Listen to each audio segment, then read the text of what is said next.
The alien tore through Shinnok's flesh, reducing him to a bloody pulp. The creature then returned to its nest in Outworld. It continued to venture forth looking for suitable hosts for use in establishing a new hive. The alien found more than a few intriguing species and dragged them back to its lair.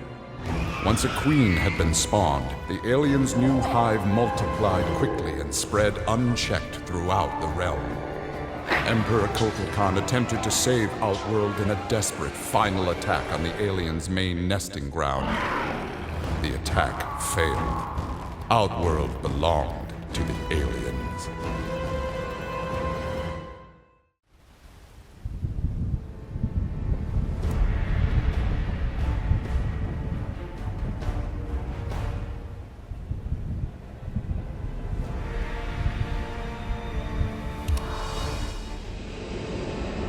Having learned that Outworld was now protected by the Mortal Kombat tournament, Bo' Rai Cho returned to defend his homeworld. He was no friend of Kotal Khan, but no realm deserved subjugation. Bo' Rai Cho began training Outworld warriors for the fight to come. With Bo' Rai Cho's fighting skills and leadership, Outworld repelled the Earth Realm aggressors. His former friend Raiden had been denied.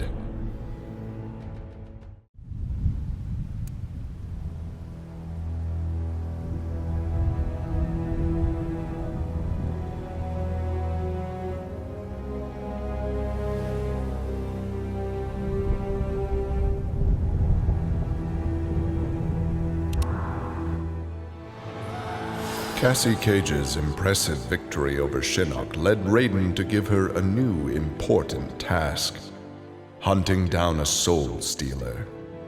Cassie did not have to be told that the suspect could be a resurrected Shang Tsung. Having tracked him from the site of his last known assault, Cassie confronted the withered old man. He fought desperately but was ultimately defeated. As the old man lay dying before her, Cassie asked his name. With a mixture of sadness and relief, he whispered, "Shujinko."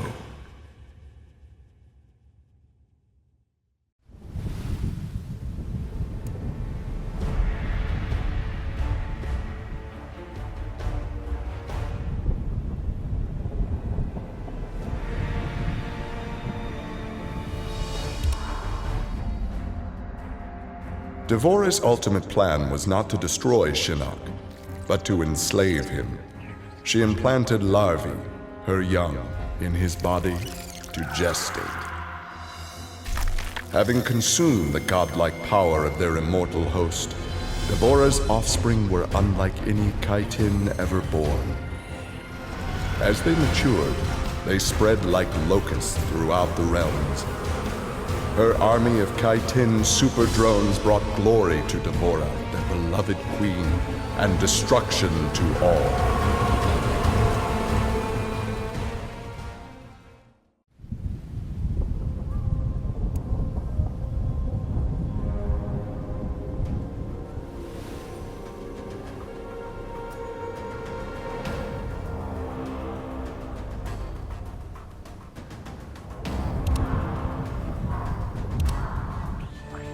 Alone once more, Ermac searched the labyrinthine corridors of Shao Kahn's old fortress, searching for the source of a faint voice calling to him. Suddenly, a wisp of dust brushed his chest, wrenching free one of his many souls. The dust took the form of a man who began to consume soul after soul. As the weakened Ermac stared helplessly, he recognized the mysterious figure. The sorcerer Shang Tsung, returned from death.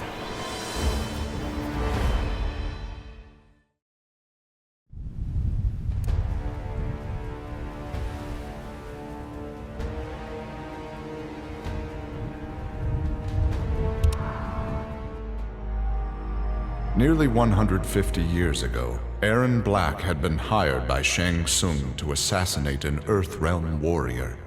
In return, Shang had slowed Black's aging process. He could therefore afford to be patient. If an employer wanted someone dead, they would be in time. A team of young Earthrealm warriors had caused Aaron Black's current employer, Kotal Khan, much inconvenience. With the patience of a viper, Black eliminated them all.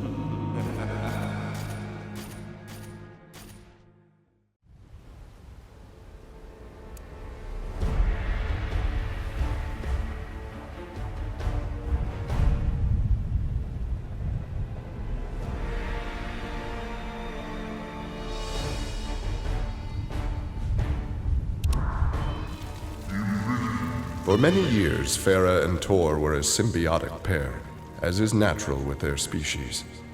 But that bond was broken when Farah came of age and began the Great Transformation. Farah Tor returned to the Tarkatan Wastes, where Farah began her metamorphosis. The process took an agonizing 3 outworld years, during which time Tor withered and died. Now a brute, Farah will be chosen by a rider. A new symbiotic pairing will be forged, and new battles will be won.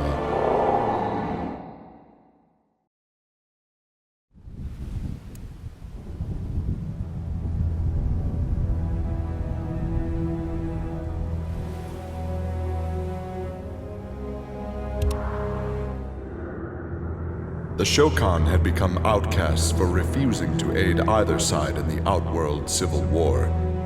But with the conflict over, Prince Goro decided to re-enter the political landscape. Kotal Khan's armies were weak from years of battle. Alina's rebels were scattered. It was an easy matter for the Shokan to seize control. The newly crowned Emperor Goro had his rivals exterminated. No Ashtek, Kaitin, Edenian, or Tarkatan would usurp his throne.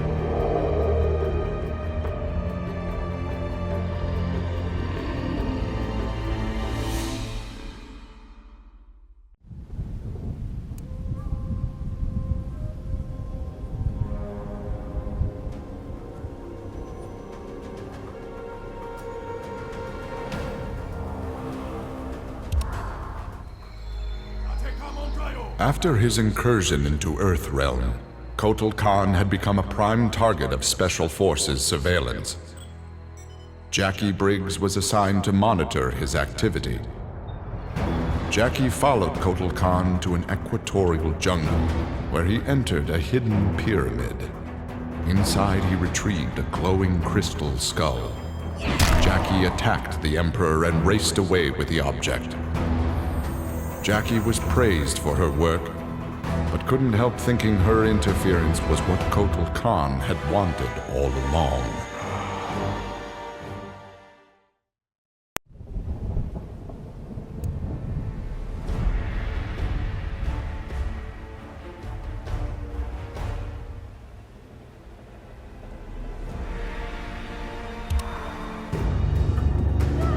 Like Scorpion, Jason Voorhees was a revenant. A vengeful spirit returned to life.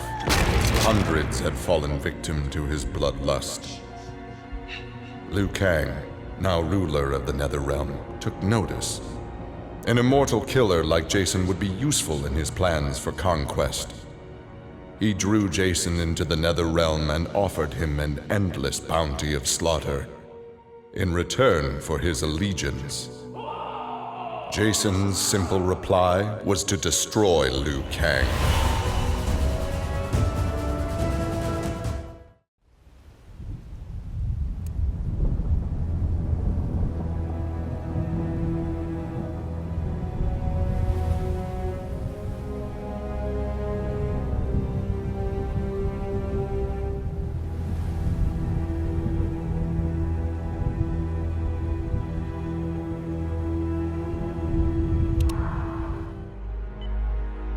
After Shinnok's fall, the hospitalized Johnny Cage asked Jax to fill in as leader of his squad. Jax agreed. It was a chance to spend time with and protect Jackie. Boarding their transport after a routine mission, Jax's greatest fears were realized as the mercenary Aaron Black sprung from the cargo bay and fired on the young heroes. Fortunately for Jackie and company, Jax's quick reflexes and bulletproof arms deflected the assassin's rounds. Jax quickly subdued Black, then slipped into shock as a red stain engulfed his chest.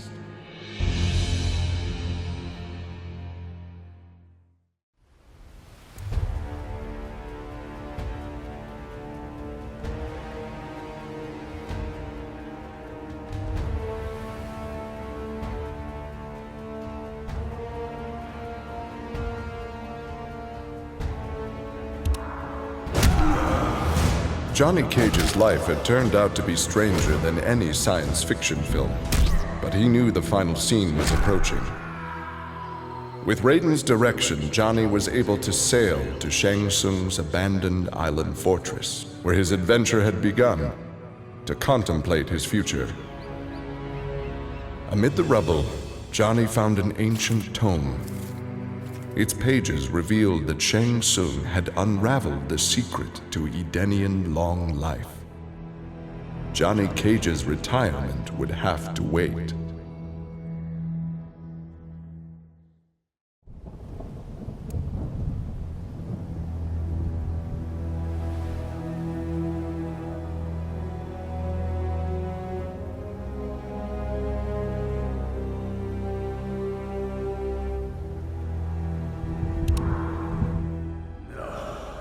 Kano had always been a survivor, but even he would one day succumb to fate. His ideals of ruthless terror would die with him, unless he could pass on his methods to a new generation. Combat, weapons, high-tech sabotage, torture, all would be part of the curriculum. But before his students could learn his techniques, Kano would beat the weakness out of them. They would understand, or die trying. Kano's first pupil? His own son. Class was now in session.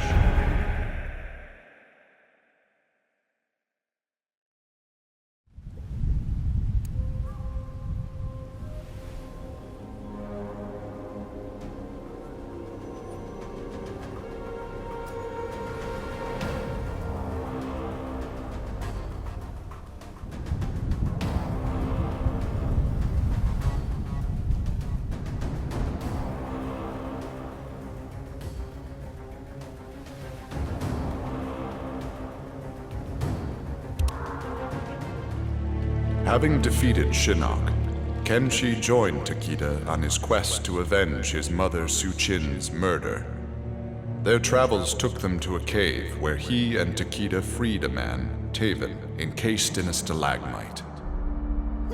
Kenshi told Taven that his brother, Dagon, was the founder of the Red Dragon Assassin Clan. Dagon had not only murdered Su-Chin, but his and Taven's parents as well.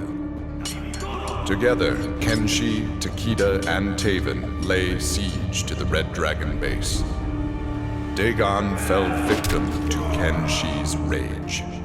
Su-Chin's murder had been avenged.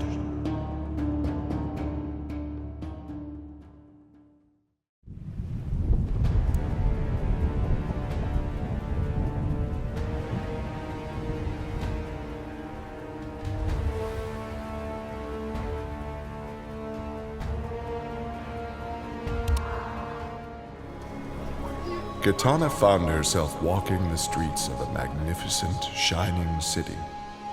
This was Edenia, a realm freed from Outworld, and Kitana was its beautiful queen.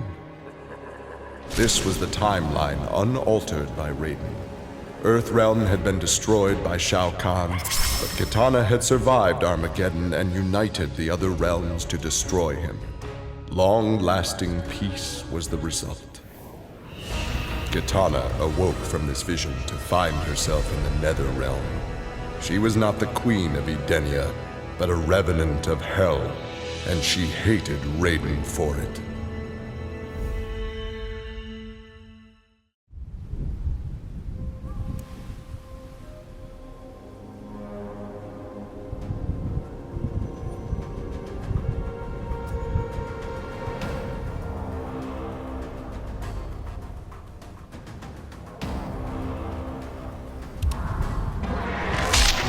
Kotal Khan returned to Outworld determined to rebuild his forces.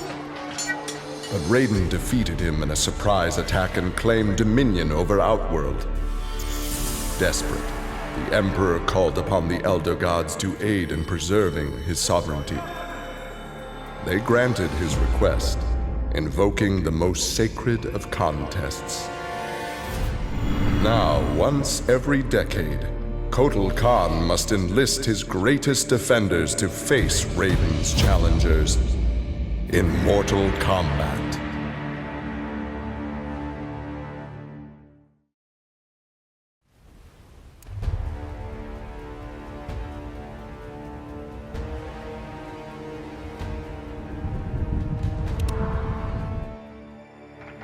For his role in saving Earthrealm, Kung Jin's family created a statue in his likeness for inclusion in Raiden's revered collection. But Kung Jin's thoughts were with one no longer accepted by his family, Kung Lao. Kung Jin set out to locate his cousin and found him in the Nether Realm. Raiden believed Kung Lao's tortured soul was forever trapped without Quan Chi's magic to free him. But Kung Jin knew the Shaolin were stronger than any sorcerer's spell. He vowed to help Kung Lao fight off the evil that had remade him.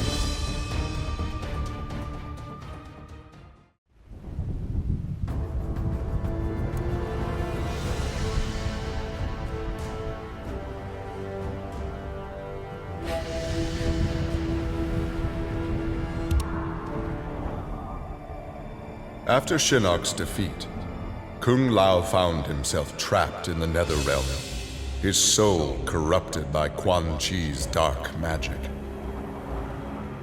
There he would have remained but for the aid of his cousin Kung Jin. Together, their Shaolin strength repelled the evil sufficiently enough for Kung Lao to escape that dark realm and control his inner demons. Compromised but not lost, Kung Lao now exists as an agent of vengeance. He will show evil no mercy.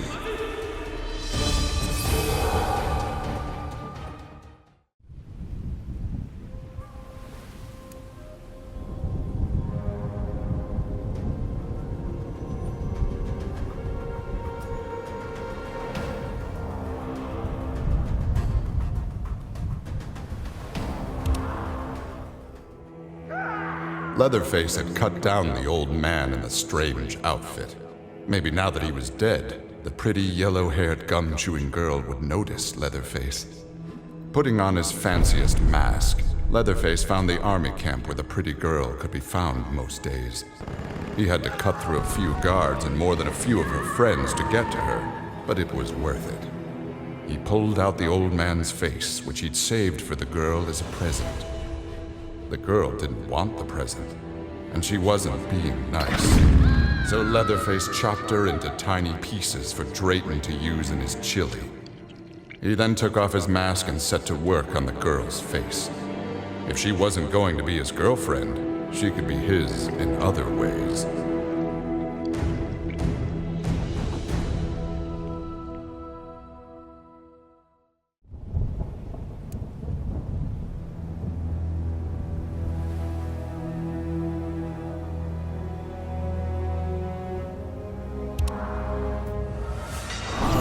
With Shinnok defeated, Liu Kang explored the Netherrealm, a world that, without Shinnok's controlling power, had descended into chaos. Liu Kang was no sorcerer or elder god, but his fighting skill was more than enough to beat Netherrealm's demons into submission. Liu Kang realized that Netherrealm was his for the taking, and that ruling appealed to him. He would assume Shinnok's throne and ponder the conquering of other realms.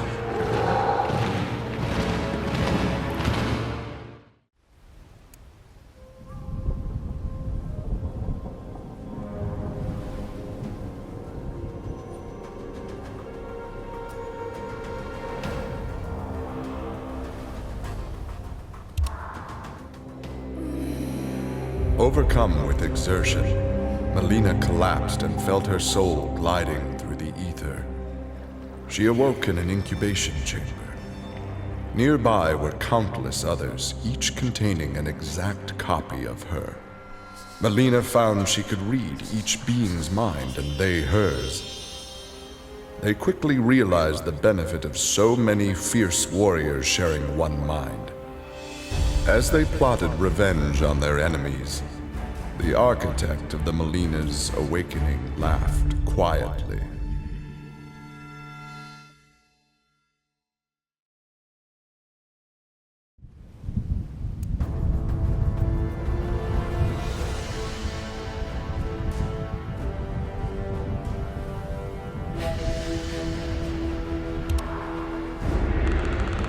This world called Earth produced many worthy opponents, which made for excellent sport.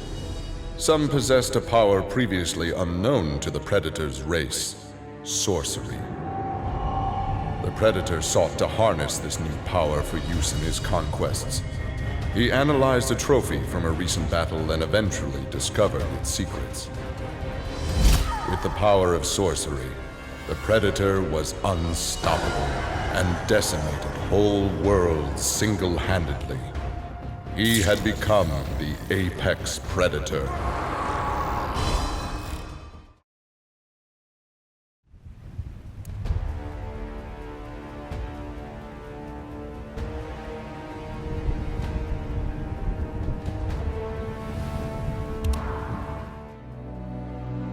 Quan Chi had long been a servant of Shinnok. His role in freeing him from imprisonment had not gone unnoticed by the Elder Gods. Shinnok was no longer a threat, but Quan Chi's actions had given rise to a new power. After much deliberation, the Elder Gods contrived a plan to rebalance this power before it grew further. Free will was burned from Quan Chi's soul and replaced with a single directive. He must kill Raiden.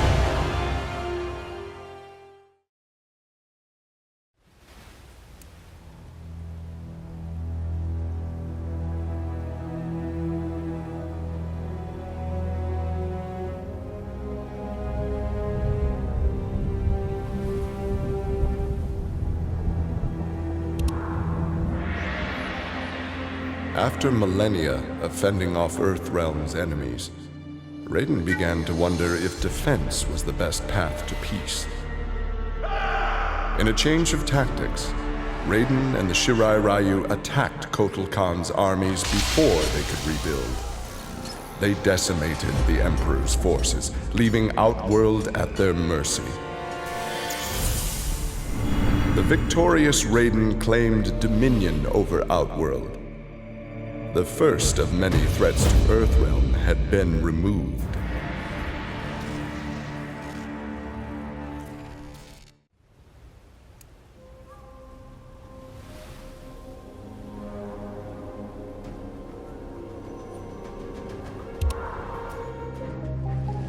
After Shinnok's defeat, Reptile was ordered to Earthrealm by Kotal Khan to assess the damage.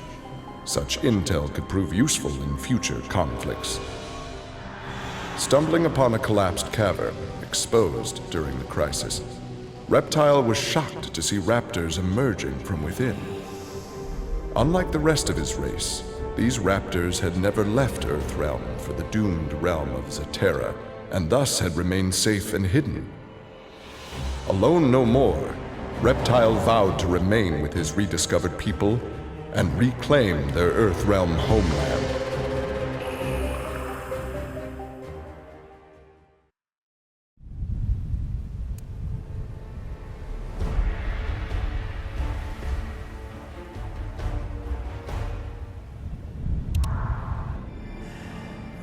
Remorse for his role in resurrecting Shinnok weighed heavily upon Scorpion's soul. His desire for vengeance had brought Earthrealm to the brink of destruction. Scorpion offered to perform harakiri to atone for his offense. But Raiden suggested a more productive alternative. Instead of death, Raiden sentenced Scorpion to life.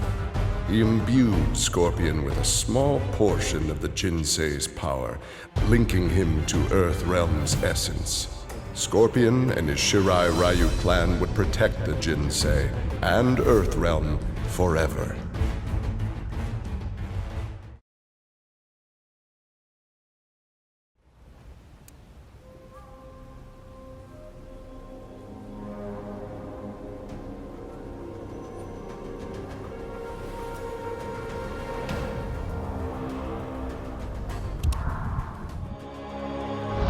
Earthrealm belonged to Shinnok.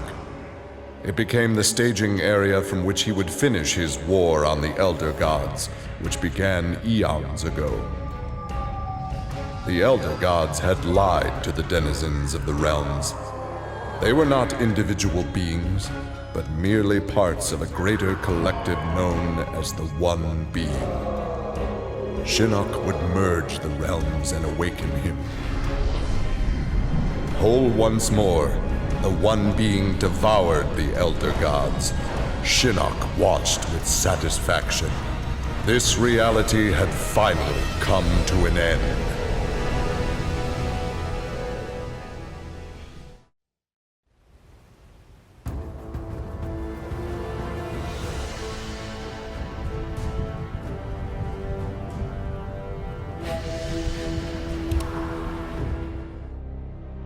Exhausted by her ordeals, Sonya slipped into a deep sleep and began to dream. Kano held Jax and Cassie hostage. He made Sonya choose who would live and who would die. Seeing no way to free them both, she chose Cassie and screamed as Kano killed Jax before her eyes. Still screaming, she was awoken by Johnny. He had horrific news. Jax was dead by an assassin's bullet.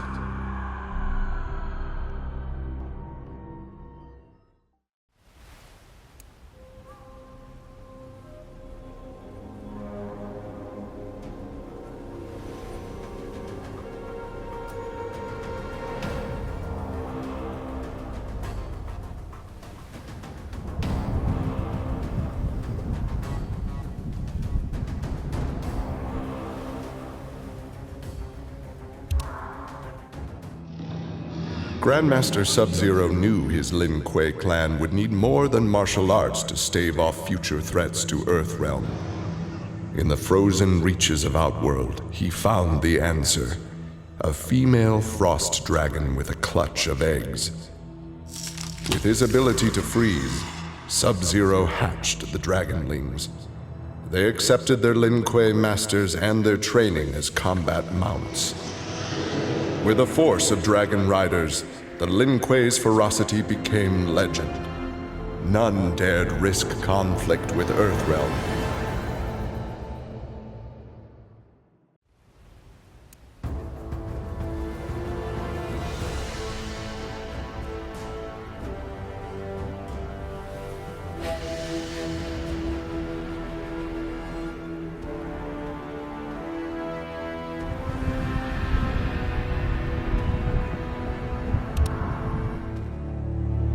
With Shinnok defeated, Takeda and his father set out to find his mother's killer, a member of the Red Dragon clan. Special Forces tech enabled Takeda to locate the clan's base and disguise himself and Kenshi as they infiltrated their ranks. Deep within the mountain stronghold, Takeda discovered an actual dragon, a prisoner of the clan. The creature used its magic to divine the murderer's name, then transport Takeda and Kenshi to a faraway cave. There they discovered a man encased in a stalagmite. The dragon had said this man would also have reason to confront Su Qin's killer. Takeda began to free him.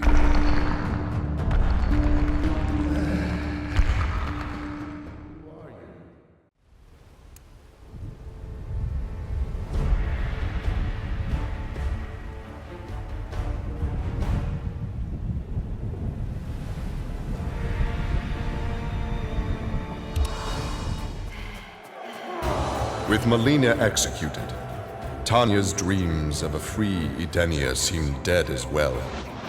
She and the other rebels were fugitives from Kotal Khan's justice. Her fellow Edenian, Rain, had proved a powerful ally and a satisfactory consort, but he had become useless to her. In exchange for leniency, Tanya informed the Khan of Rain's whereabouts. Imprisoned but alive, Tanya's plotting began anew.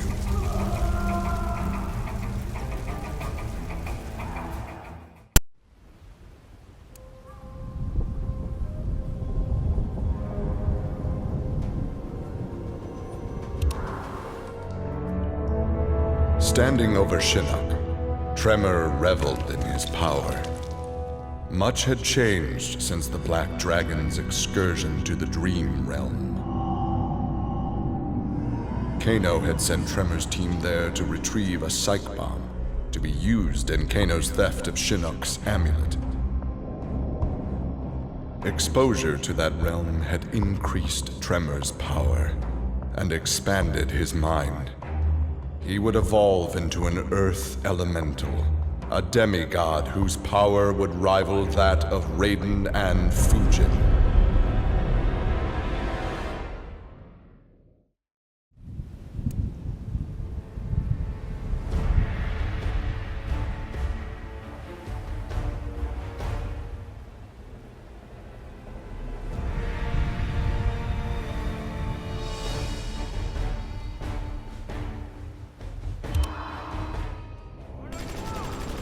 After destroying Shinnok, Triborg turned his attention to the Special Forces.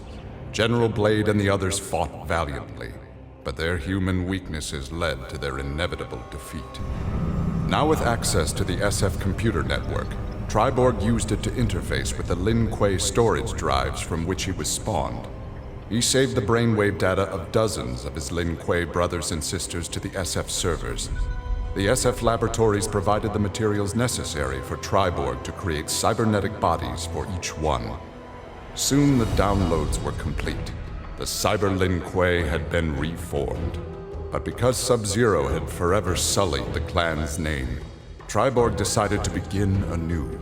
He would henceforth be known as the leader of the deadliest clan in all the realms, the Takunin.